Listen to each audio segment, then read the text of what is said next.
Hello. Welcome back to another episode of It Starts With You podcast. I hope you're having an amazing day. And I want to just start by saying that when I'm recording this, I'm located in Wisconsin.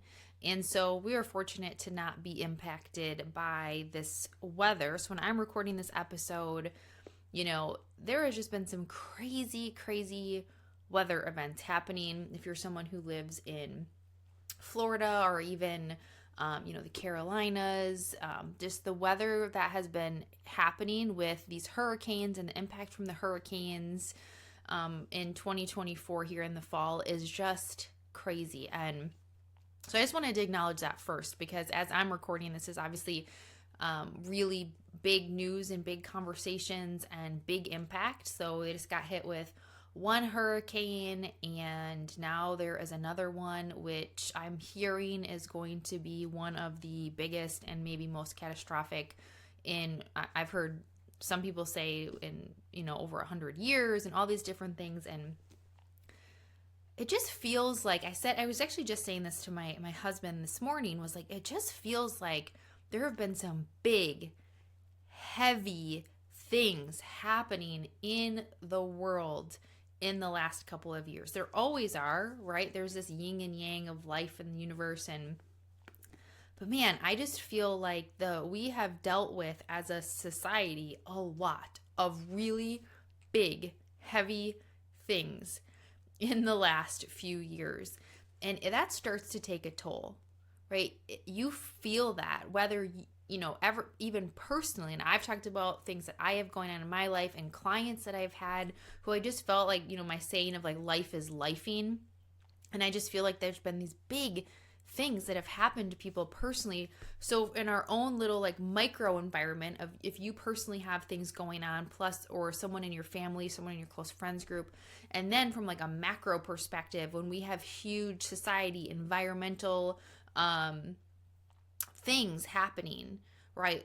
It's like double, triple, quadruple whammy, because we're getting it from ourselves and then we're seeing it. And so it can feel heavy. And when I was trying to think of like, what do I want to share on the podcast today? And also, again, ask you for your grace in I've been consistent in releasing podcast episodes every single week since we launched the podcast, except for we made a transition in systems. I don't know when that was, maybe 6 months ago. And there was like a little glitch. Other than that, we've consistently released one episode a week. And I'm so proud of that, because it's a commitment. It's a lot of work on my end, and I love it so much. So to me, I love having this conversation. I love bringing guests on, but it's also a commitment on your part. So I just want to say, first of all, thank you for listening. For those of you who are consistently listening into the episodes, whether you're tuning in, listening to audio on Apple or Spotify or wherever you're listening, or if you're someone who watches the videos. If you don't know we had videos, you can check out the full videos on our YouTube channel, which we'll link in the show notes as well. So thank you for listening. And those of you who share the podcast, and if you haven't thought to share the podcast, but you love what I talk about and the guests we have on, please share it.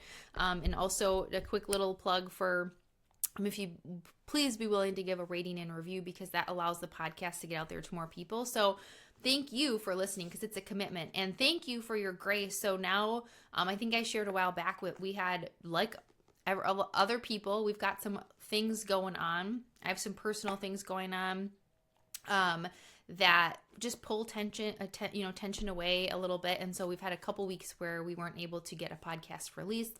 And I always say, recovering perfectionist, it's so hard, because I'm like, oh my gosh, what are people going to think?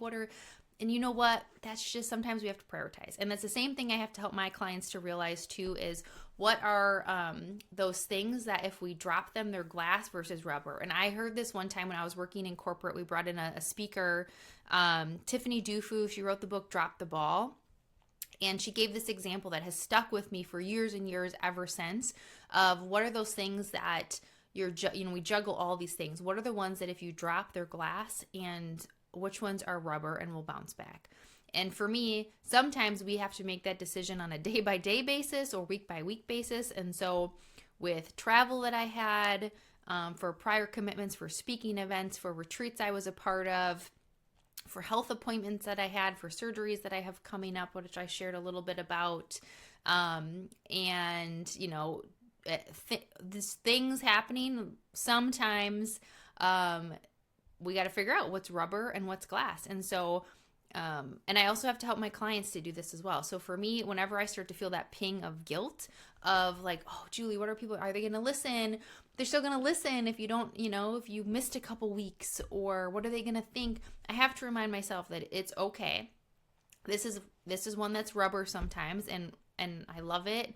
And it's a great way for me to connect with people and have a space for people to come. And also, you know, there's glass ones. And so I'm going to give you that example too. And the same thing I'll talk to clients about is we have a lot of things on our plate that we love to do, and they all are, many of those things are important. Some aren't, but usually most of the things you do are important, right? And so that's why it's so hard to figure out what to not do. But when we really start to think about, for this season of life, with what you're going through, what's going on for you right now, what do you need to prioritize? And so it's only, as a leader, it's only right for me to walk the talk and demonstrate to you that in certain seasons of life, some things, right? And I'm still committed to showing up here, and doing it. And there just needs to sometimes be a little bit of a flexibility with some of the things that have come up. But for you too, I would just challenge you to think about, give yourself that grace that some things that when we drop them, it's actually going to be okay. I haven't gotten any messages from someone saying, hey, there's a week or two that you missed an episode. I'm never listening again. That hasn't happened. So that worst case scenario, not really realistic. Excuse me. So that's the same thing you can do, is like, what feels like it is a bummer because I want to do it. But when I think at what's going on in my life right now, what are the things that I need to do? And I was just having this conversation. I had 2 different clients today, both leaders. And as a leader, whether you lead a team or you just lead initiatives, or if you're the business owner and you're leading the company, you have a lot of hard decisions to make. And of course you're busy. And also, we have to figure out in different seasons, like there's one of my clients I was talking to, she has to step in and essentially, on top of her already very busy schedule, take on some work for a role that is vacant in her organization. And so we're talking about, you know, is it the right decision to make? Are you the one that needs to do this? Could it go to someone else? And if so, what else do you use? And I've heard people say this before, but the language that I shared with her was automate, delegate, or eliminate. Like, knowing that in this season of life right now, you're taking on this extra work, this extra role.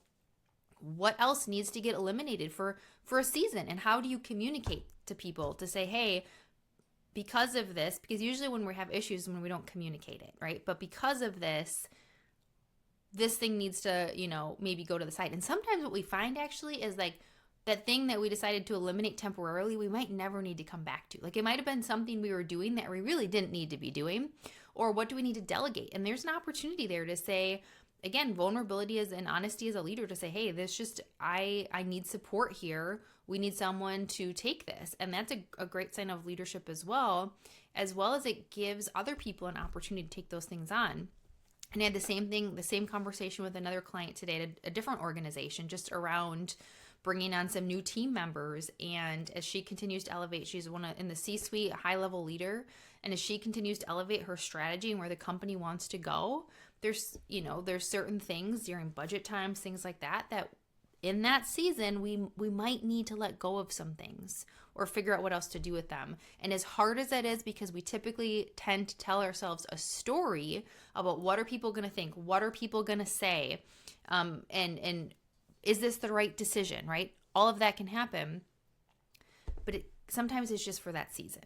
So I'm telling myself this, and I'm sharing this with you as well, to know that if you are in one of those seasons where it's like you're personally have a lot of stuff, or professionally, and then all of the stuff that's going on in the world is really hitting you, if you're in an area that is impacted by weather, or if you have health things going on, like maybe it's time to relook at your priorities and what you're doing and figure out in this season what is absolute those glass balls that if I drop them, so for example, health should be one of those glass balls, because when you don't have it, that's everything, right? And so maybe in a season, that's what you need to prioritize. Or maybe if it's like a certain relationship, or maybe if it's something at work where it's literally like, if I don't do this thing, everything falls apart.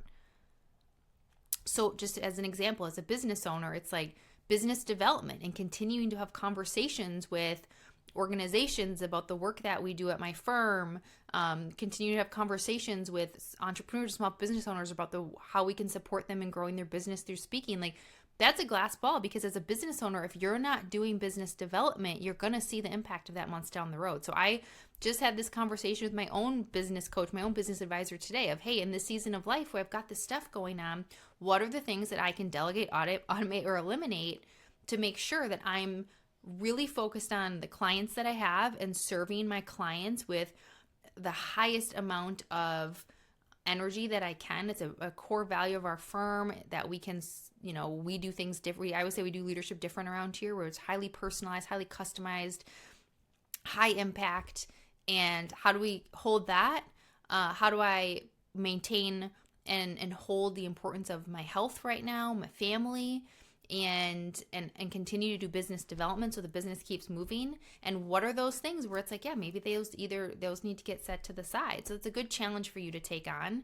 And this largely also comes into the conversation just around our mindset and the way we're thinking of things, which is why I love that I use energy leadership with my clients. Both of these clients that I was talking about today have taken the Energy Leadership Index assessment, which is the attitudinal assessment that I use with a lot of my clients.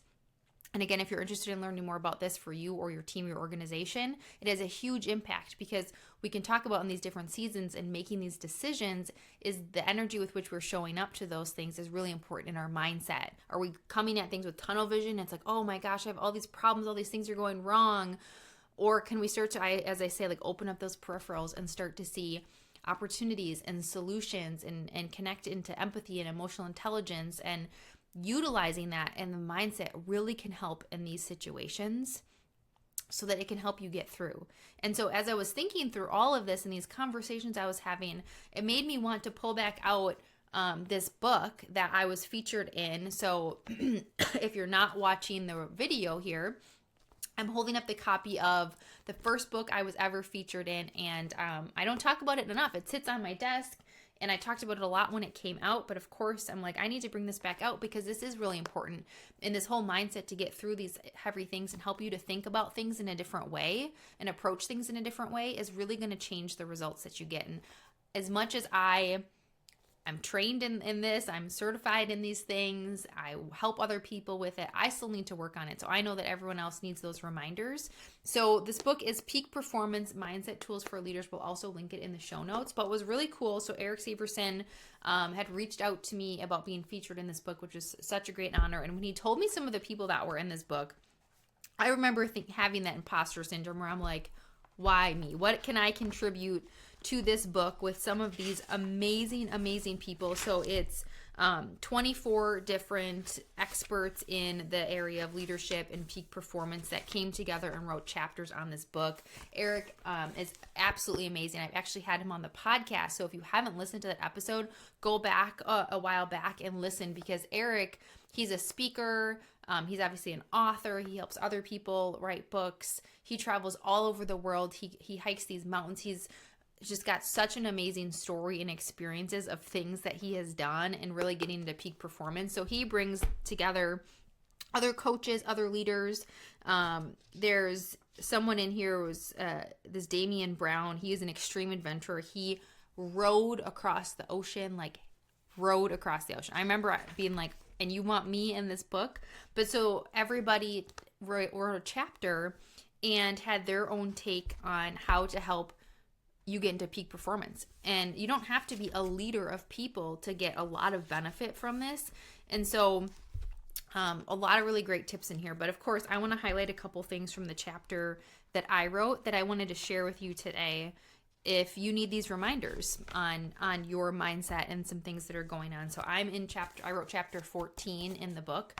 And the name of my chapter is Change Your Thoughts, Change Your Life, which is also the title of one of my keynotes. It's kind of taken on a few different forms of titles, but that's the gist of it, is change your thoughts, change your life. And I start with this quote by Wayne Dyer that I actually share at the end of a lot of my talks, which is, when you change the way you look at things, the things you look at change. Sometimes I'll get done. I did a full 2-day training with a group of emerging leaders, and I ended with that quote, and I said, we could have taken the 2 days of stuff that we did and summarized it into this quote, because it really is about the way that you are looking at things, even when things are really hard, when times are really tough, when it feels like there's just too much. There's just too many decisions. There's just too much to navigate. When you change the way you look at it, the things you look at will really change. So I start by saying, it was 1:30 in the morning and I was standing outside in a huge crowd. It was the definition of organized chaos. One by one, people, you heard that? My door just slammed shut from the wind. One by one, people were stepping up, and my turn was getting sooner. So many thoughts were going through my head. What am I doing? This is crazy. What if I trip? At the same time, I felt unstoppable with nervous energy and adrenaline that kept me taking each step closer. Soon I was there, standing in front of a bed of hot coals that I was supposed to walk over. What was I thinking?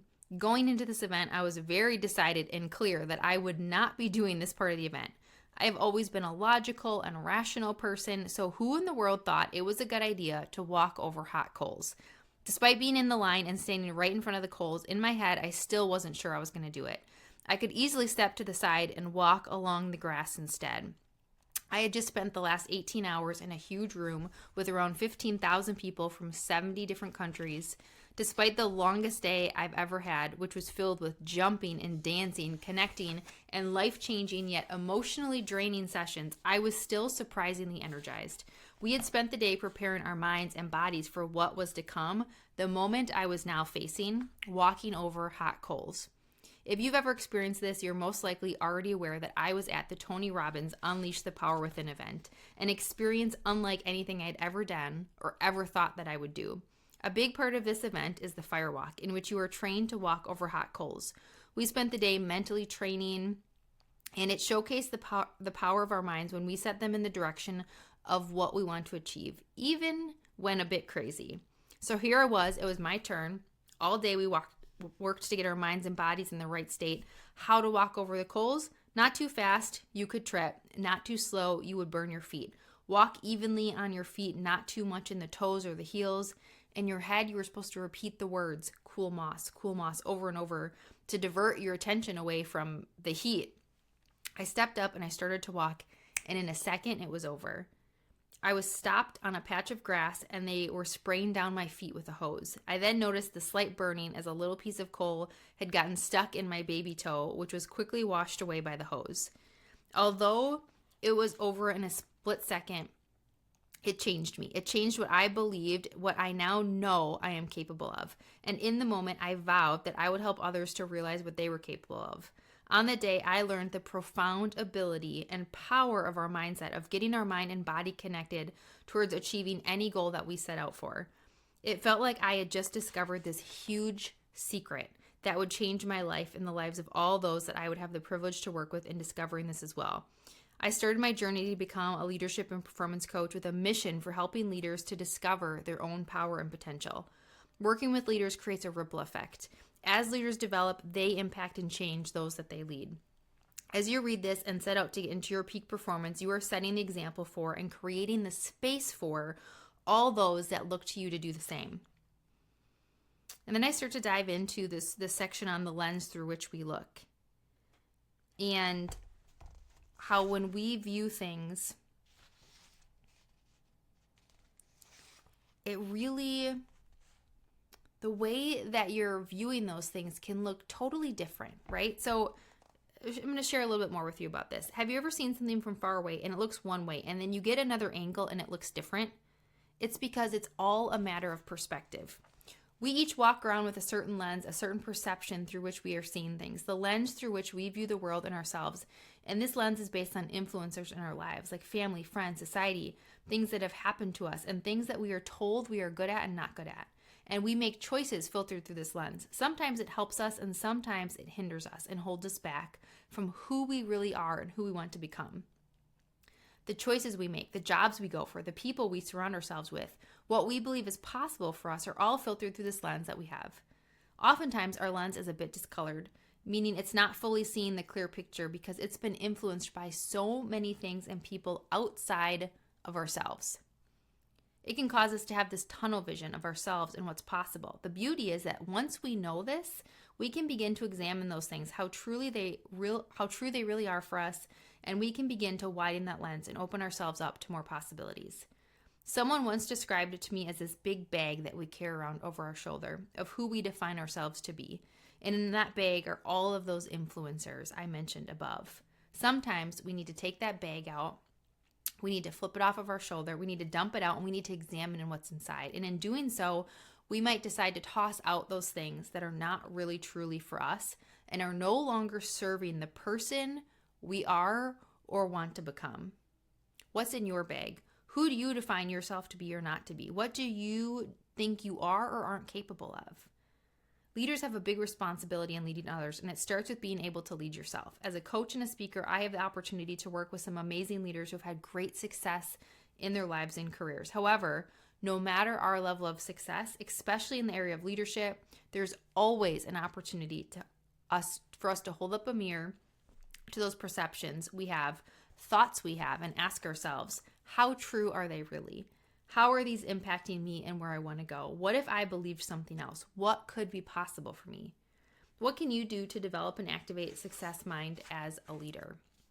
I'm going to pause there because we're going to do a part 2 for this podcast where I'm going to dive into some of the tangible steps that I talk about in the book and go through the 3-step process that I share. But I really wanted to share that with you because in times when things are going well, it can be easier for us to implement these things and to see the positive. And I know for myself, it's easier when things are going well to be like, yeah, okay, sure, I'm going to see the opportunities. Sometimes we take it for granted though, and it isn't until life, like, as I say, hits us across the face that we're like, ooh.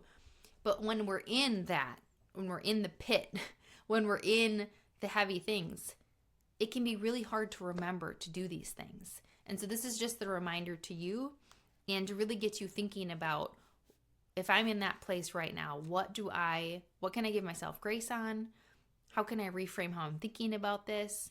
And or what do I need to think about taking off my plate right now so that I can be in this thing that I'm in and be present in supporting myself or the people that I need to in whatever it is that's going on. Hopefully this was helpful for you. Stay tuned for part 2 where we'll dive into some more of the tangible things that I share in my chapter.